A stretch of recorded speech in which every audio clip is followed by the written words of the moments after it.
제가 오늘 소개드릴 논문은 비드파노스 Generative Panoramic Videos from Casual Panning Videos입니다. 이 논문 같은 경우에는 시그라프 아시아 2024에 억습되었고 지금은 아카이브에서 미리 볼 수 있습니다.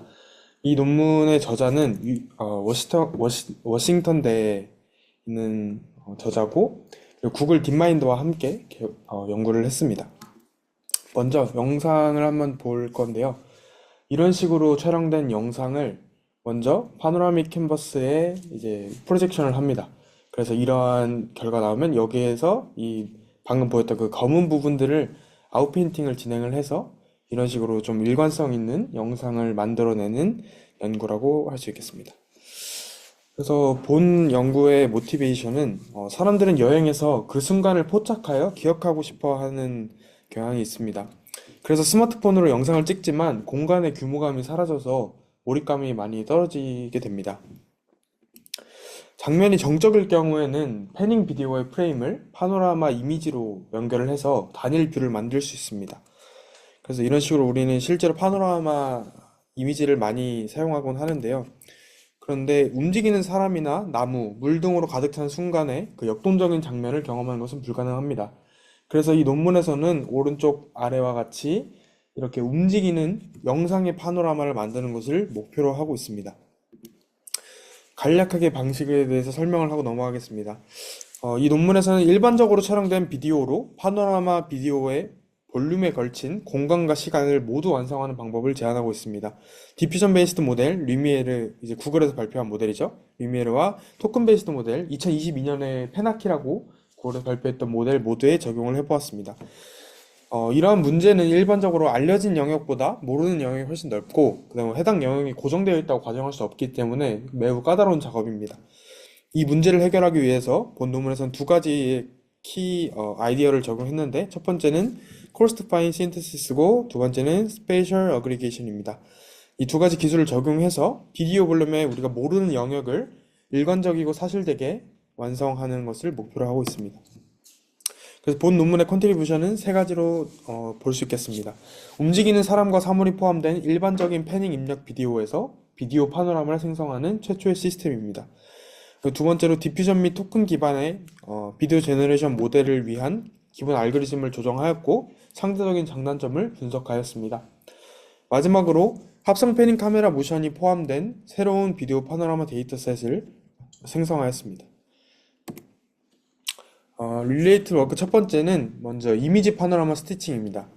제자리에서 회전하는 카메라로 캡처한 이미지 세트에서 더 넓은 시야각의 이미지를 시뮬레이션하는 이 파노라마 스티칭 문제에 대한 오랜 연구가 진행되었습니다.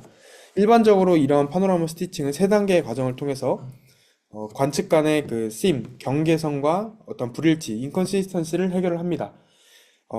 첫 번째로 먼저 sparse feature based 혹은 semi-dense restoration입니다. 이거는 이제 이미지를 우리가 여러 개를 찍게 되잖아요. 거기서 이제 각각 이미지에 대한 특징점들을 추출해내고 그 특징점들을 추출해내는 것까지를 의미하고요. 두 번째로 rigid or depth compensated alignment. 이건 이제 그 측정된 지점들을 바탕으로 우리가 정합하는 그 과정을 의미를 합니다. 그리고 세 번째로 이미지 블렌딩. 자연스럽게 이어지게끔 이미지를 블렌딩하는 이러한 세 가지 단계로 나눠볼 수 있겠습니다.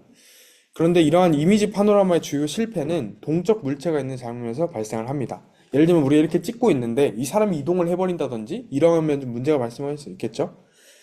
그래서 장면의 움직임이 크면은 이 레지스트레이션과 컴포지팅 모두에서 실패할 수 있기 때문입니다. 두 번째는 비디오 파노라마입니다. 움직이는 물체를 처리할 때 이러한 이미지 스티칭의 한계는 비디오 영역 확장 연구로 이어졌습니다. 일반적으로 파노라마 비디오 텍스처스, 이거는 이제 2005년 정도에 나왔던 방법인데, 이러한 방법은 그래프컷 공식을 사용해서 공간적, 시간적으로 다양한 관측에 걸쳐 파노라마 블렌딩 문제를 해결하고 움직임 있는 파노라마를 끊김없이 반복할 수 있습니다. 이 그래프컷은 우리가 그 자료 구조하는 그런 그래프처럼 이제 이 문제를 해결하는 건데, 우리 포토샵에서 혹시 파노라마를 합성해 보신 분들은 합성을 할 때 단순히 그냥 이렇게 직선으로 이어지는 게 아니라 굉장히 이렇게 뭐랄까 이러한 경계선이 자글자글하게 이렇게 해서 정말 필요한 부분을 이렇게 결합을 하게 되거든요. 그런 것들이 이제 그래프 컷 방식을 사용했다고 좀 보시면 될 것 같고요. 근데 이러한 방식들은 나무가 흔들리고 물이 흐르는 것 같이 이러한 텍스처 모션을 모델링하는 데 한계가 있었고, 일시적인 객체, 그러니까 사람이 이렇게 지나간다든지 이러한 것에서 똑같이 이제 인컨시스턴시를 해결할 수 없었습니다. 그래서 이러한 그 태스크의 목표 자체가 새로운 관찰을 생성하는 게 아니라 기존 관찰을 일관된 표현으로 통합하는 것. 그러니까 동일한 색상과 동일한 밝기의 그 한 장의 사진인 것처럼 표현하는 것에 목표가 있었기 때문입니다. 그리고 이제 비디오 컴플리션에 대해서 이야기하는데요. 이건 이제 관찰된 픽셀, 그러니까 우리가 촬영된 픽셀을 컨텍스트로 해서 누락된 픽셀, 우리가 알지 못하는 픽셀을 완성하는 것에 중점을 두고 있는 것을 말합니다. 이러한 많은 방법들이 관찰된 영역에서 어떠한 특징을 검색해서 그 누락된 영역을 채우려고 합니다. 그런데 우리가 그 관측된 영역이 희박하거나 또는 불완전한 경우에는 실패하거나 또 충실도가 낮은 결과를 야기하게 됩니다. 그런데 최근 생성 모델의 발전으로 이러한 프리트레인드 제너레이티브 모델을 적용하려는 많은 시도가 있었습니다. 하지만 이 모델들을 우리가 원하는 이 파노라마 비디오 작업에 시도를 해봤지만 이러한 것들은 그 멀리 떨어진 관측, 그러니까 우리가 시간적으로도 정보가 적고 또 공간적으로도 부족한 정보들을 완성하는 작업에서는 좀 많은 실패가 있었습니다. 그래서 이제 이 논문에서 제안하는 메소드를 한번 살펴보겠습니다. 일단 입력 비디오가 있습니다.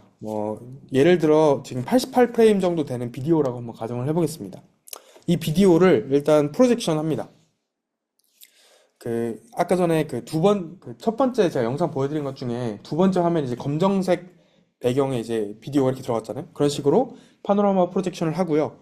그 다음에 이제 다운샘플링 합니다. 근데 여기서 스페셜이라는 단어가 붙었는데 이거는 해상도를 낮출 때의 그 공간을 이야기합니다. 그래서 해상도를 낮춥니다. 그리고 나면은 이제 그 파노라마 캔버스에 투영된 해상도 낮은 영상이 있겠죠? 그걸 이제 우리는 X0라고 할 겁니다. 여기서 이거를 다운샘플 하는데요. 이번에는 스페셜이 아니라 템포럴 다운샘플입니다. 이게 무슨 말이냐 하면은 예를 들어 우리가 88프레임 비디오가 있었으면은 이거를 2배 다운샘플링 합니다. 44프레임을 만드는 거죠. 그러니까 크롭을 하는 게 아니라 이거를 쉽게 말하면 두 픽셀을 한 픽셀로 묶어서 다운샘플링을 한다는 얘기입니다. 이렇게 해서 다운샘플링 하고 다음에 또 2배 하고 또 2배 하면 결국은 이 88프레임 비디오가 11프레임이 되겠죠? 그 다음에 이 11프레임 비디오를 가지고 아웃페인팅, 그러니까 여기서는 이제 좀 다른 표현을 하지만 비디오 신테시스를 합니다. 그렇게 해서 이제 완성된 결과 YK가 여기 나오겠죠? YK가 나오면 이걸 다시 업샘플링을 하는 겁니다. 시간적으로. 그래서 이걸 쭉쭉쭉 업샘플링 하면은 이 11프레임이었던 이 완성된 영상이 22프레임, 44, 88이 되겠죠? 근데 이때 단순히 그냥 하는 게 아니라 이 앞에 11프레임 한 거를 가지고 해서 22프레임 만듭니다. 그럼 이제 어떻게 되느냐?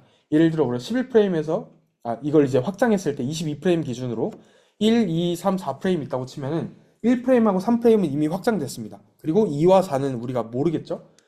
근데 이제 1과 3이 있으니까 2는 그 앞뒤 정보를 참조해서 생성을 할 수 있는 겁니다. 이런 식으로 시간을 압축했다가 다시 늘리는 과정을 가지고 있습니다. 좀 다를 것 같은데? 왜냐면은 네. 지금 템포럴하게 다운 스케일링 하면서 보면은 네. 그 두 프레임을 에버리지 시키는 것 같은데? 네, 이거 뒤에 나오긴 하는데, 어떤 부분이 약간 다르다고 생각하세요? 그러니까 지금 자기가 얘기한 거는 네. 저 콜스한 레벨에서는 등성이 있는데 네. 중요한 걸 만든다라고처럼 설명을 했는데 네. 사실은 그 콜스한 레벨이 네. 여러 프레임이 섞여 있는 거잖아요, 지금. 네네네. 그러니까는 그렇게 인터폴레이션 느낌은 아닌 것 같아가지고. 인터폴레이션 아닙니다. 인터폴레이션은 아니고, 제가 이 뒤에까지 한번 설명드리고, 한 번 더, 네, 설명해 주시면 감사하겠습니다. 네.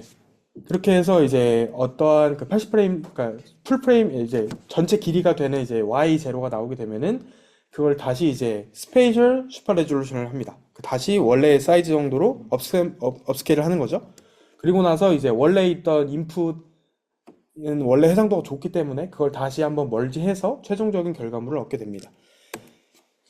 그래서 이런 식으로 움직이는 사람과 물체가 포함된 장면을 카메라로 패닝해서 촬영한 영상을 입력을 하고요.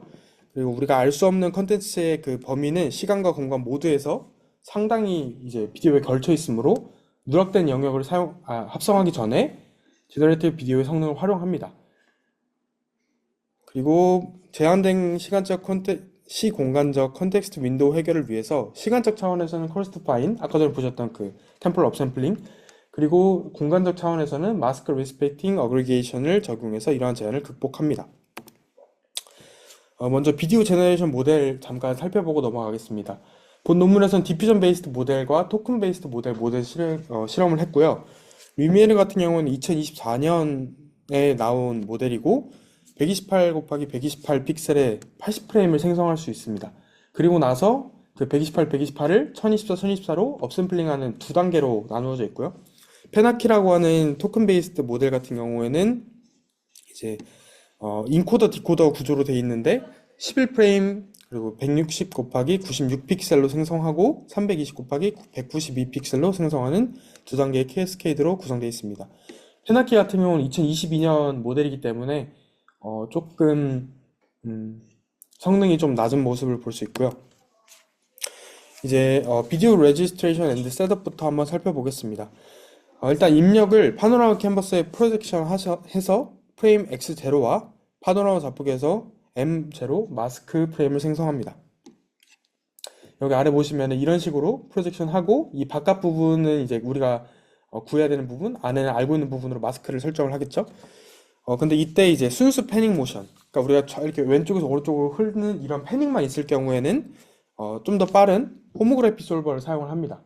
그런데 이제 아까 그 보드 타는 영상 같이 카메라 시차가 좀 존재하는 경우에는 슬램 시스템을 사용을 해서 풀 3D 카메라 패스를 해결을 합니다. 이 풀 3D 카메라 패스에서는 카메라 트랜스틸레이션, 그러니까 이동은 무시하고 첫 번째 프레임의 카메라 방향에 대한 각 입력 픽셀 레이의 고도와 방위각을 계산한 다음에 이 광선을, 이 레이를 EQ 렉탱글러 캔버스에 프로젝션 합니다. 이거는 이제 선행 연구가 2022년에 있었는데 그 연구를 그대로 사용한 것 같습니다. 네, 그렇게 해서 이제 가장 콜스한 입력, 여기서 콜스 이제 거치다는 뜻인데 거치다는 의미가 우리가 이렇게 띄엄띄엄 해서 시간을 압축했잖아요. 그걸 이제 콜스한 입력이라고 보는데 그 입력 XK, 여기서 K는 이제 몇 번 다운샘플링 했는지에 따라서 K가 높아지겠죠. 아까 같은 경우는 X3, 3가 되겠죠. 이렇게 해서 이러한 그 X3가 모델 컨텍스트 윈도우, 루미엘은 80프레임 생성할 수 있고 페나키는 11프레임 생성할 수 있기 때문에 여기에 딱 맞게끔 시간적으로 다운샘플링된 이러한 입력을 준비를 합니다. 근데 이제 이때 템포럴 엘리어싱을 방지하기 위해서 X0에서 서브샘플링 하기 전에 박스 블러를 사용한 간단한 템포럴 필터링을 적용합니다. 이게 이제 교수님이 방금 말씀하신 것처럼 이 시간을 업샘플링 하면서 다운샘플링 하면서 그 이전 픽셀들을 단순히 그냥 압축을 하는 게 말이 안 되기 때문에 박스 블러를 사용을 해서 지금 여기 제가 확대를 한번 해드리면 여기 사람의 그 형태가 약간 이렇게 네, 시간이 반영된 것을 볼 수 있죠. 그래서 이런 식으로 그 템포럴 필터링을 프리 필터링을 적용을 합니다. 그리고 이제 우리가 생각하는 그런 이제 그 아웃페인팅 과정을 거치는데요. 이걸 이제 베이스 파노라믹 비디오 컴플리션이라고 하겠습니다. 그래서 입력 비디오 XK는 일반적으로 모델의 기본 종횡비보다 넓습니다. 왜냐하면 우리가 생성 모델은 보통 뭐 16:9 이럴 텐데 우리는 움직였기 때문에 더 넓은 영역을 포함하겠죠. 그래서 이때 모델의 세로 높이와 일치하도록 XK를 다운스케일링 합니다. 이해되시죠? 모델이 지금 우리가 128, 128이 일단 기본이기 때문에 그 정도로 이렇게 압축을 한다는 얘기입니다. 그렇게 하고 여러 개의 스페셜 윈도우를 사용을 합니다. 패치 방식으로 조금씩 이동을 하면서 스페셜 윈도우를 이제 움직인다고 이해하시면 될 것 같고요. 각 윈도우에서 모델이 예측한 분포를 평균한 다음에 평균에서 샘플을 도출해서 아웃페인팅을 합니다. 이게 무슨 말이냐면 지금 이런 식으로 그 비디오가 있을 때 이 주황색과 보라색에 이제 조금씩 이동하는 스페셜 윈도우입니다. 그러면 이 영역에 대해서 이 주황색에 대해서도 한번 하고 보라색에 대해서도 한번 합니다. 그 다음에 이 두 개에서 했으니까 이 각각의 그 결과가 있겠죠? 그걸 이제 평균을 낸다는 건데 디퓨전 모델의 경우에서 좀 살펴보자면 이걸 멀티 디퓨전의 논문에서 영감을 받아서 사용을 했습니다. 그래서 지금 이러한 게 있다고 했을 때 일단 이만큼을 그립니다. 근데 제가 여기서 좀 헷갈렸던 부분은 어, 우리가 노이즈로부터 완전한 픽셀까지 온 다음에 다음 윈도우를 진행하는 게 아니고요. 한 스텝만 디노이징을 하고 옆에 이동해서 또 한 스텝을 합니다. 그렇게 하기 때문에 이게 그 경계선이 보이지 않고 좀 부드럽게 연결이 될 수가 있겠죠. 그러니까 예를 들어 999번째 한번 제거하고 보라색으로 이동하고 다시 제거하고 998번째로 가서 다시 제거하고 이런 식으로 조금씩 이동을 하면서 아웃페인팅을 하게 됩니다. 이게 이제 디퓨전 방식에서 사용을 하는 거고요. 근데 이때 그 마스크드 컨디션 모델 왼쪽에 보이시는 게 이제 마스크드 컨디션 모델의 루미에르 버전인데 이런 식으로 이 부분을 인페인팅 하도록 학습을 했습니다. 근데 이걸 그대로 사용하니까 좀 문제가 많이 발생했습니다. 그래서 논문의 저자들이 이런 식으로 움직이는 마스크, 우리가 파노라마 하는 것처럼 이런 식으로 파인 튜닝을 해가지고 모델을 미세 조정해서 사용을 했습니다. 이 그 전후에 대해서는 뒤에 이제 에블레이션 스튜디오에서 한 번 더 다루겠습니다. 그리고 토큰 베이스드 모델도 비슷하게 합니다. 근데 토큰 베이스드이기 때문에 디퓨전처럼 평균과 분산을 내는 것이 아니라 앞에서 다시 살펴보면은 이런 식으로 그 토큰에 대한 확률에 대해서 에버리지를 하게 됩니다. 근데 이제 페나키 모델 같은 경우에는 캐주얼 마스킹이라는 걸 사용을 합니다. 이게 뭐냐면 인과관계라고 생각을 하시면 되는데, 그러니까 내가 앞에 있었던 것들만 참고를 해서 합니다. 그래서 우리가 이후에 있었던 거, 예를 들면 우리가 이렇게 비디오를 이동을 하게 되면은 이 부분은 이제 앞으로 나올 예측이지만 이쪽은 이미 지나갔던 거잖아요. 이런 거에 대해서 이제 오른쪽 왼쪽을 그러니까 한쪽만 참고를 할 수 있는 겁니다. 지금 그렇죠? 그래서 지금 보면은 이렇게 이동을 했을 때 이 주황색 부분과 파란색 부분을 나눠서 앞으로 가는 그 프로세스와 뒤에서 다시 오는 백워드 프로세스로 두 가지를 진행을 했습니다. 이제 그렇게 한 다음에 이제 템포럴 커스트 파인을 거치게 되는데요. 오리지널 템포럴 디멘션을 복원하기 위해서 점진적으로 템포럴 업샘플링을 진행을 합니다. 다시 위에서부터 이렇게 하는 거죠. 그래서 각 레벨 K, 예를 들어 아까 K가 그 대문자 K가 3이라고 했을 때 그럼 각 레벨 K는 이제 2, 1, 0이 되겠죠. 그 K에 대해서 입력 비디오 XK와 더 콜스한 레벨에 완성된 파노라마 비디오 YK 플러스 1을 결합해서 완전한 파노라마 비디오 YK를 생성을 합니다. 이게 무슨 말이냐 하면은 이 XK, 예를 들어 스몰 K를 2라고 해보겠습니다. 그러면 이 XK는 22프레임짜리 원본 비디오일 겁니다. 그럼 이 콜스한 레벨에 완성된 파노라마 비디오 YK 플러스 1은 11프레임짜리 Y3이 되겠죠? 그래서 이 11프레임짜리 완성된 것과 22프레임짜리 원본 비디오를 원본이라고 하긴 좀 그렇고 이제 파노라마 프로젝션 된 비디오를 결합을 해서 YK를 생성을 한다는 겁니다. 이 방법을 어떻게 하느냐? 이때 이제 세 가지 단계를 거치게 됩니다. 첫 번째로 템포럴 업샘플링. 일단 시간적으로 2배 업샘플링 합니다. 그렇게 해서 프레임 속도가 일치하는 head K 업을 생성을 합니다. 그럼 이제 이건 22프레임이 됐겠죠? 그리고 나서 이제 멀징을 진행합니다. 그 위에다가 병합을 하는 거고요. 이제 이때는 그리드 워프 베이스드 옵티컬 플로우나 컬러 히스토그램 매칭을 사용한다고 합니다. 그러니까 정확히 그 부분에 일치하게끔 하기 위해서 이러한 방식들을 사용을 하는데 둘 중에 뭘 사용한다고 뭐 이야기하지 않았고 그냥 이렇게만 언급을 하고 넘어갔습니다. 그리고 나서 이제 리신테사이즈를 진행을 합니다. 이 리신테사이즈가 사실상 이제 아웃페인팅을 의미를 하는데 이거는 모델의 유형에 따라 다르게 처리합니다. 이제 디퓨전 베이스드 모델을 살펴보게 되면은 이 합성은 마스크 컨디셔닝 시그널에 의해서 제어가 됩니다. 풀프레임 마스크와 원본 마스크, 그러니까 지금 이 부분이 풀프레임 마스크라고 이해하시면 되고 이게 이제 원본 마스크인데 이 풀프레임 마스크는 이 YK 멀지의 홀스 프레임에 그리고 원본 마스크는 짝수 프레임에 사용을 합니다. 이게 무슨 말이냐면 홀스 프레임에서는 시간적으로 업샘플링된 픽셀을 그대로 사용을 하고 유지를 하고 그리고 짝수 프레임에서만 재합성을 한다고 이해를 하시면 될 것 같습니다. 혹시 교수님 이 부분에서 아까 그 질문 아직 조금 애매한 부분 있으시죠? 그렇긴 한데 이거 디테일을 잘 못 봐가지고 보고서 질문을 하는 거 같아요. 네. 그렇게 해서 이렇게 지금 보면은 이거 그 약간 어두운 부분은 이거는 논문의 저자들이 그 이 원본과 좀 어디에 적용되는지 보라고 이렇게 하이라이트를 좀 했다고 하고요. 실제로 이렇게 한 다음에 아웃페인팅을 진행을 합니다. 근데 아웃페인팅을 어떻게 하냐면 전체 뭐라고 해야 될까요? 그 전체 프레임 있잖아요. 예를 들면 22프레임이면은 그 절반만큼 아웃페인팅을 진행을 합니다. 그래서 1프레임부터 예를 들어 11프레임까지를 아웃페인팅을 하는데 이걸 한 번에 넣어서 아웃페인팅을 진행을 합니다. 이제 루미에르 이 비디오 모델이기 때문에 이걸 한 번에 넣어서 그 부분을 채우는 게 가능을 한 거고요. 그렇게 아웃페인팅을 하면은 이제 다음 아웃페인팅은 그 절반만큼 또 가서 예를 들면 한 6프레임 정도부터 시작을 해서 또 진행을 하겠죠. 그렇게 해서 아웃페인팅을 하는데 이때 그 앞에서 아웃페인팅 했던 거를 합쳐가지고 아웃페인팅을 진행을 합니다. 이렇게 해서 시간적으로 그 좀 나눠졌던 경계를 좀 심리스하게 하게끔 구성을 했고요. 그렇게 해서 여러 번에 걸쳐서 아웃페인팅을 진행을 해서 전체 컨텍스트에서 아웃페인팅을 하는 거고요.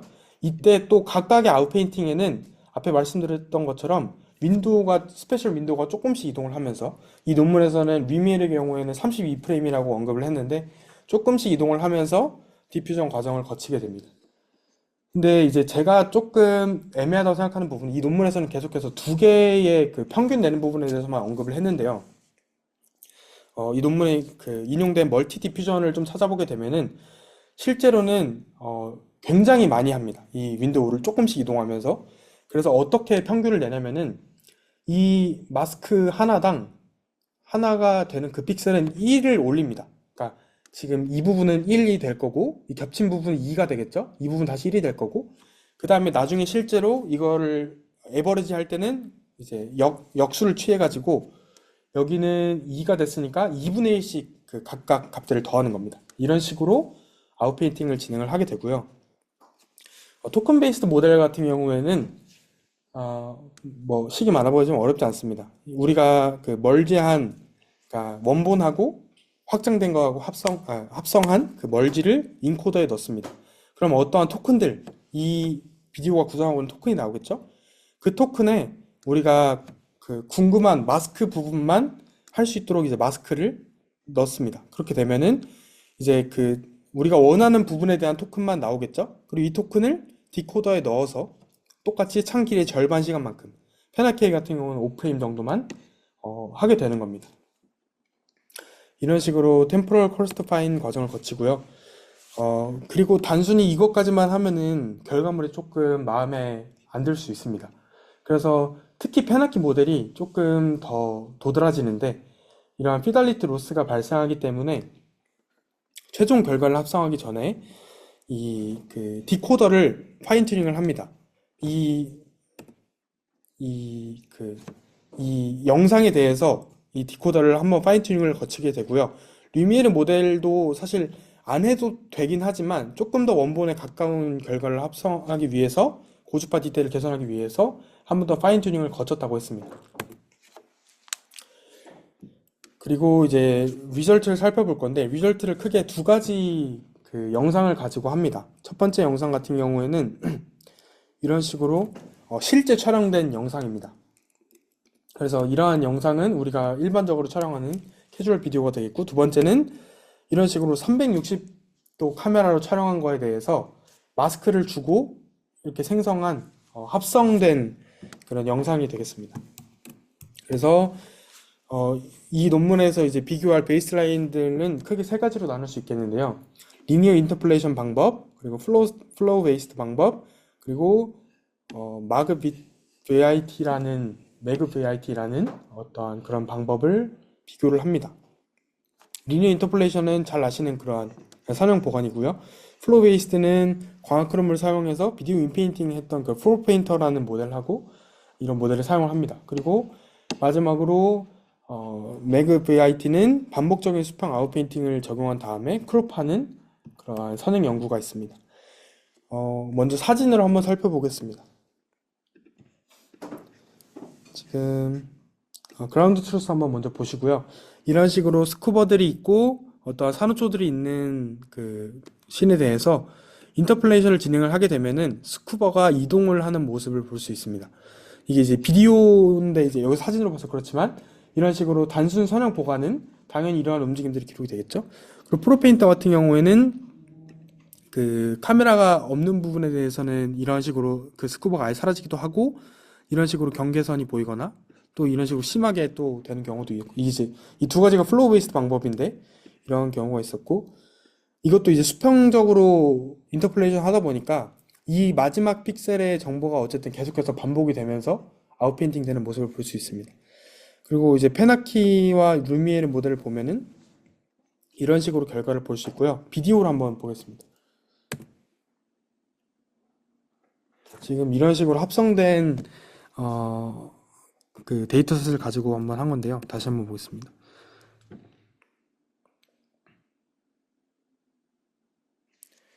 네, 이러한 부분들은 어쨌든 플로우 베이스드이기 때문에 어떤 생성이 됐다고 사실 보기는 좀 어려운 모습을 볼 수 있고요. 이 매그 VIT도 다시 한번 보면은 굉장히 짧은데 이런 식으로 우리가 딱 그 전형적인 그 약간 아웃페인팅을 했을 때 나타나는 그러한 모습들의 결과를 볼 수 있습니다.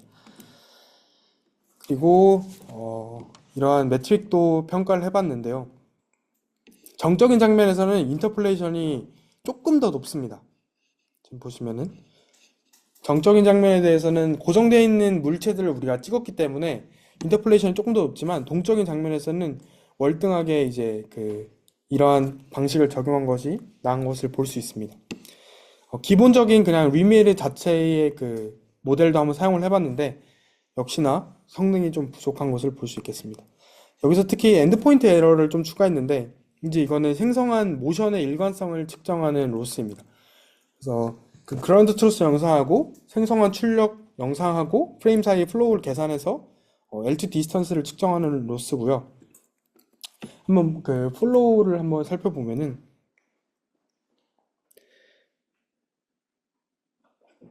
다시 한번 보겠습니다.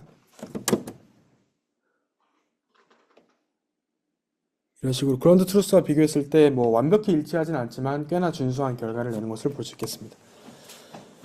그리고 이제 에블레이션을 진행을 했는데 여기서는 토큰 베이스도 하고 디퓨전 모델도 했는데 토큰은 약간 이제 앞으로 쓰이지 않는 분야이기도 하고 여기서 크게 중요한 게 없었다고 판단을 해서 디퓨전만 일단 갖고 왔습니다.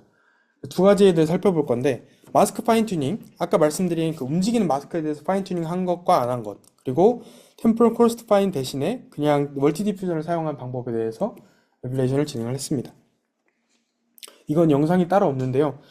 지금 보시면은 이 왼쪽이 그냥 루미에르고 오른쪽이 그 마스크 파인 튜닝을 진행한 겁니다. 이런 식으로 지금 굉장히 흐릿한 결과물들을 원래는 냈었는데 마스크 파인 튜닝을 진행함으로써 이런 부분들이 좀 많이 개선된 것을 볼 수 있고요. 다음으로 템포럴 코스트 파인 대신 템포럴 멀티 디퓨전을 사용한 방법인데 이러한 입력이 들어왔을 때 템포럴 멀티 디퓨전을 사용을 하게 되면은 조금씩 아웃페인팅을 결국 넓히기 때문에 그냥 뭐랄까 그 멀리서 볼 때는 사실 나쁘지 않아 보일 수 있지만 세부적인 디테일에서는 그 이전에 있던 것들, 그러니까 시공간에 그 더 멀리 있던 그런 것들을 참고하지 못하는 모습을 볼 수 있습니다. 반면에 템포럴 코스트 파인에서는 조금 더 준수한 결과를 볼 수 있고요. 컴퓨테이셔널 코스트 같은 경우에는 루미에르 모델은 이제 기본 해상도 추론에 약 300분 그리고 초고 해상도 단계에서 8배로 이제 업샘플링을 하는데 업스케일을 하는데 그건 48분 정도에서 뭐 대략 한 7시간 정도가 걸렸다고 하는데 이 GPU가 사실 어떤 GPU인지 정확하게 그 성능 비교 분석이 조금 어려워가지고 어렵지만 어쨌든 이 정도의 시간이 소요된다는 것을 볼 수 있고요. 그리고 그 파인 튜닝 하는데 사실 조금 시간이 오래 걸립니다. 그래서 3시간 정도가 소요되고 합치면은 어쨌든 하루 이상 이제 소요가 되는 모습을 볼 수 있고, 페나키 모델 같은 경우에는 조금 더 빠르지만 이제 결과물 해상도가 조금 많이 낮은 편입니다. 이제 이 디스커션입니다. 그래서 본 논문에서는 우연히 캐주얼하게 캡처한 패닝 비디오에서 파노라마 비디오를 완성을 했고요. 정적인 패닝 카메라의 파노라마 비디오는 2005년에 발표했던 파노라마 비디오 텍스처와 같은 제한된 설정에서도 가능하기도 했습니다. 그러나 큰 물체의 움직임이나 움직이는 카메라의 시야가 완전히 바뀌는 파노라마 비디오를 구성하는 것은 제너레이티브 비디오 프라이어를 통해서만 가능한 일입니다. 본 논문에서 리미테이션을 세 가지 정도를 이야기하는데, 첫 번째는 리미티드 컨텍스트 윈도우입니다. 지금 현재 비디오 생성 모델이 제한된 수의 프레임만 동시에 처리가 가능합니다. 유미엘은 80프레임 정도가 처리가 가능하죠. 그래서 전체적인 이 파노라마 비디오를 일관되게 채울 수 있도록 템포럴 커스트파인 방식으로 접근을 해봤습니다. 그래서 실험에서는 최대 127프레임, 172프레임 또는 160프레임의 동영상 길이에 대해서 페나키의 경우에는 5단계, 그리고 루미에르는 2단계로 나눠서 시간적인 노이즈를 사용을 했습니다. 신테시스 퀄리티입니다. 생성된 비디오의 품질은 합리적이었지만 일관되게 사실적인 결과를 생성하지 못했습니다. 특히 클로즈업된 사람의 얼굴에서 두드러지게 나타나는데요. 미세 조정함으로써, 파인튜닝함으로써 입력 영상의 고주파를 더 잘 보존할 수 있었지만 여러 가지 재훈련을 추가해야 되기 때문에 나중에는 이러한 제한이 좀 제거될 것으로 예상한다고 했습니다. 마지막으로 레이턴트 디퓨전 모델에 대해서 이야기를 합니다. 최근 비디오 생성 모델, 스테이블 기반의 그런 것도 그렇고 대부분 레이턴트 디퓨전 모델을 사용을 하는데, 레이턴트 스페이스는 이미지 공간보다 해상도가 낮기 때문에 레이턴트 디퓨전 모델 기반 모델에 우리의 방식을 적용하려면 마스킹을 신중하게 처리해야 할 가능성이 높다고 했습니다. 이 이야기를 왜 하냐면 루미에르 같은 경우는 레이턴트를 사용하지 않고 픽셀 디퓨전 모델입니다. 그래서 이런 이야기를 합니다. 그래서 이상으로 발표는 여기까지고요. 질문 있으시면 질문 받도록 하겠습니다.